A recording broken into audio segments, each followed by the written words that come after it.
आज आपण पाहणार आहोत पनीर मटरची भाजी कशी बनवायची. हाय, मी गौरीश्री. स्वामी समर्थ सगळ्यांना. सगळ्यात आधी पनीर तेलामध्ये फ्राय करून घ्यायचे. त्यानंतर 4 मध्यम आकाराची कांद्यांची पेस्ट करून घ्यायची. त्यानंतर कांद्याची पेस्ट चांगली परतून घ्यायची. मग त्यामध्ये 2 मीडियम आकाराच्या टोमॅटोची पेस्ट करून टाकायची. दोन्ही पेस्ट चांगल्या परतून घ्यायच्या. मस्तपैकी तेल सुटेपर्यंत परतून घ्यायच्या.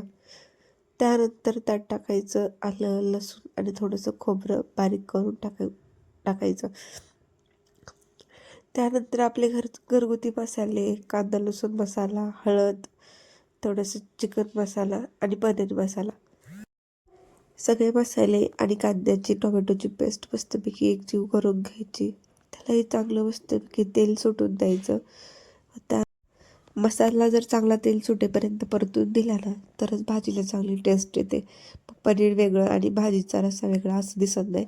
त्यानंतर इथे काही काजूची पेस्ट करून घेतली, तीही मसाल्यात टाकून घेतली.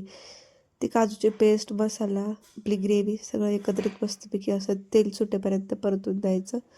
त्यानंतर तळलेले पनीर आणि बटर टाकून घेऊन ते पण मस्त परतून घ्यायचे.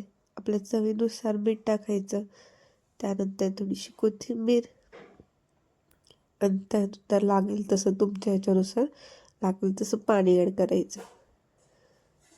ते तयार आहे आपली पनीरची भाजी. ते बघा, थोडीशी कोथिंबीर वरतून पण त्यानंतर थोडासा पनीर मसाला वरतून ॲड करायचा आणि इथे आपली पनीरची भाजी तयार आहे.